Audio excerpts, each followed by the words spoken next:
What's up, guy? Oh, you got your own. You got your own truck. You I got my thing. gotta get your thing then. What are you talking about? Don't sit on my thing. What's up, guys? So we're gonna do our review on these Broncos. Mine is just over 16,000. Hers is at. Like 10-3.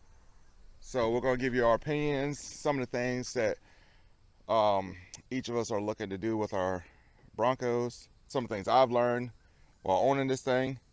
Um, I realized I needed for like, at least the trails I was going on, all the bumpers, and obviously we went over that. But I realized also when doing that, it weighed down my vehicle with a 2-inch lift, so it was almost at stock height with all the stuff on there. So I had to get coilovers. So I didn't opt to get some Baja coilovers or anything like that. I just got the 4 parts coilovers because they're simple, they're additional load carrying, so on and so forth. So got those. They leveled out the vehicle. They have great articulation. They do everything I need to do on it. Some of the things I do want to do in the future is like get the full skid plate, possibly upgrade gears.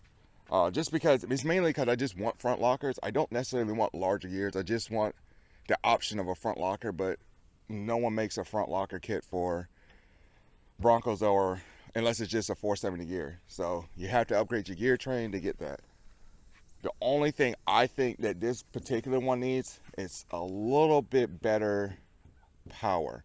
I wouldn't say like V6 power, but I'm just like more like turbo options or power adders, because it doesn't need much, but with all the additional weight, I feel as though this thing needs just a wee bit more power just to make it a little bit more fun again.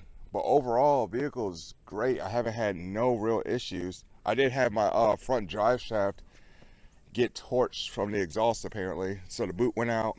Got that warranted and fixed. But other than that, literally zero issues with this entire thing, and it's been literally everywhere. Yeah, that's basically it.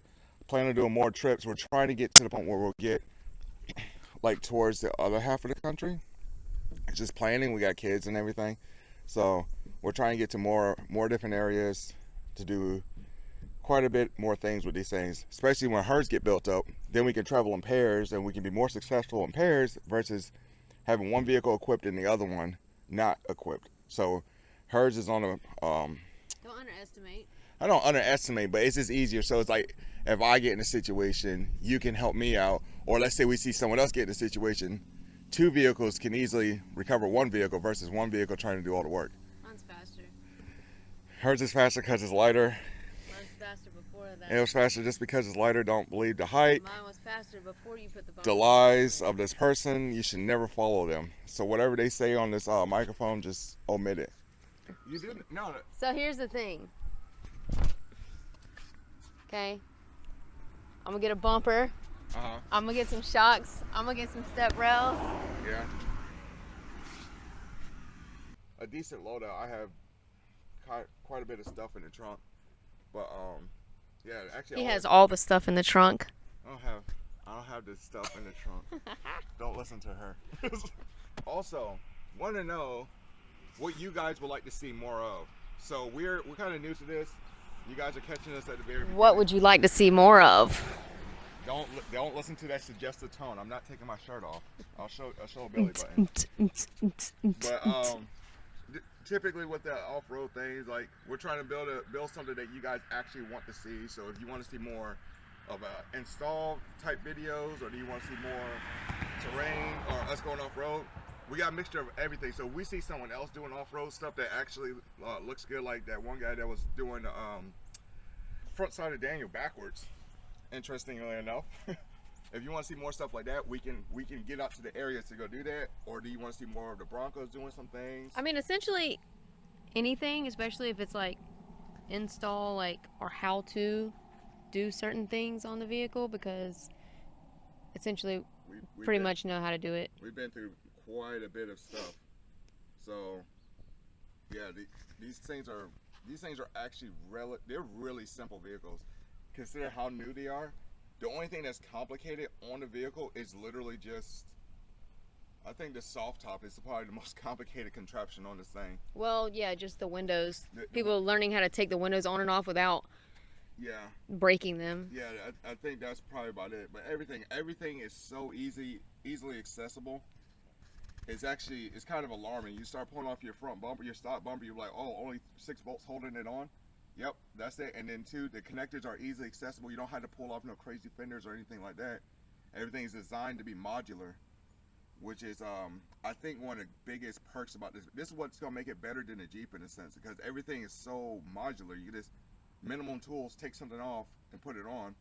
Like I was able to do coilovers for this one in the garage, and I didn't need a lift. You can use a lift, but I didn't need a lift to do coilovers, which is actually kind Well, of it took a few hours.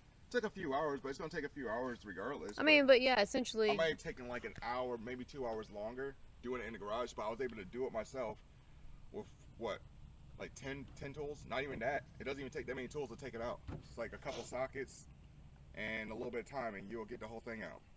But Yeah, so I'm gonna get a bumper. I just can't decide which one I want yet. yeah, there's not a lot. For what I want, there isn't a lot of options. So essentially, instead of getting a hidden winch, you can get. Yeah, see, I don't know about the hidden. I like. That's what I'm saying. I don't know if does it. I like, no, it sits underneath on the front cross Yeah. member. I like the concept of it, but what I don't like is not knowing what it can handle, and it also it's part of, because that thing is like right there in the way. It's also part of like your skid plate, so you can literally hit your fair lead, which is this little part right here, because it'll be all the way underneath here. Yeah, so that's the So only your thing. fair lead can literally get smashed with your winch while going over obstacles. So it's kind of a gimmicky thing, but it makes sense in a sense where if you just want to tuck a winch away, you can tuck it away. But like even with this one, which is a great bumper, it severely reduces my approach angle, like a lot. So there's a lot of things I can't, initially climb up to start grabbing. But I just avoid some of those obstacles. You just basically take a different line and you can get up there. It's a little awkward at first, but you'll get used to it. But having a winch up top and straight on, and I never had to worry about ever hitting this, is great. My departure angle is still relatively decent. Spare tire on the tail. I don't talk that much. On the tailgate, it's okay, but yeah, we're trying to get hers mainly. I think I'm right where I want to be at, for the most part. And I don't know if I need lights yet. Everyone's like, oh, get some lights. Yeah, lights don't add to performance of your vehicle, especially when you're doing most of your driving at daytime. I get So I get it. I get it. The old days of 3 o'clock in the morning. Oh yeah, we used to ride at like 10 to 3 o'clock in the morning through woods at night in the little Tahoe we had. It was a big Tahoe, but we had a roof basket that had lights all the way around. It was like daylight everywhere we went. And then we'd still turn off all the lights and go riding. Yeah, because we were weird. But they do have quite a few points that you can mount lights to. At least on this bumper, it's that one pocket in the center, and it's 2 slots up top right here. And you can get your. I guess these are considered A-pillar lighting brackets, whatever, on either side, and then you can get the other side top. It's actually an excessive amount of lighting that you can actually put on this vehicle, considering there's nowhere really to drive around at night like that. At least for us. Most of our driving is done at daytime, and that's about it. Has a Bronco, they know, but a lot of people don't realize when they don't have a Bronco, it's just like you can only pick like a choice of like 5 or 6 bumpers that actually are functional. Most of them are just like, OEM look, but they're steel. But then if you want a functionality to it, then you gotta spend the money to get those kind of bumpers. But then they stick out like 20 feet because we have intercoolers, so we can't shove them in there. But if anyone finds an intercooler relocation kit, let me know, because that might actually fix all that problem of the bumper placement. I'm actually fabbing up some, here, hold this. I'm gonna show them real quick. He's fabbing up some here. Hold this. Let me see if I can do a split between the both of them. No, don't do that. You're gonna fall and You die. ready? You're gonna fall and die. Prototype 1, but this actually will work in our vehicle. Just got to be bolted down onto the lower control arm.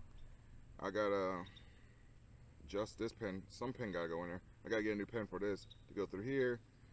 This one already has one. This is the stock half of it, and I just literally pull the pin out, pop it out, and swing it up, and then it should be completely disconnected. So I'm still working on this one. We'll see how this goes, but this will give people who don't have this sway bar disconnect feature a valuable option to disconnect their sway bar without having to spend the money on the upgrade, because the upgrade apparently has a lot of issues with like faulty mechanical nature. Like you'll be driving down the road and it won't activate correctly, or it won't engage the pins correctly. So taking out something that was electronic and making it mechanical like it's supposed to be will actually save a lot of people a lot of time, and these will be relatively cheaper than the electronic one anyways. So there's an option. I'm working on it. This looks rough right now, but maybe in the next couple months I'll figure it out and let y'all know how it works, because I gotta do some trail testing and so on and so forth. But if it works, great. Also, I'm going to figure out, because you know, some Jeeps can drive without sway bars entirely. Now I got stiffer coil springs, so I haven't tested to see if the vehicle behaves, you know, relatively predictable without sway bar end links. So that's the thing that I'm going to probably figure out in the near future to see if that actually makes sense. Test ride. It's a test ride, but obviously you're not going to have like your handling characteristics. Right now with it set up, this ain't handled like a little sports car. It will go right around the turn with these coilovers on. Don't know why it handles so well. It'll chirp tires and everything. It does really, really well handling on road, and it does really well off road. The only thing I do wish they had is like a progressive spring that actually will help when you're going off road, because what I noticed, the front doesn't like to compress at all when you're depending on what type of obstacle when you're like off camber, the front suspension will not compress, and I try tightening the rear to push it, to make it push it more, and it just will not compress the front. So maybe 4 Wheel Parts can look into that, see if we can get a more progressive spring rate to help with that issue. Don't want it to completely bottom out, but I want to be able to just like pull that tire up into the wheel well a little bit more so I can settle everything down. But it does reach down really good. It reaches really quick. It's like you're like feeling in a box. You're like, where is it? It feels like that when you're in it. It was that kind of difference when I got in it. But yeah, that's it. This is our Broncos. This is where we're at so far. I got 16,000 miles on it. Yeah, just over 10.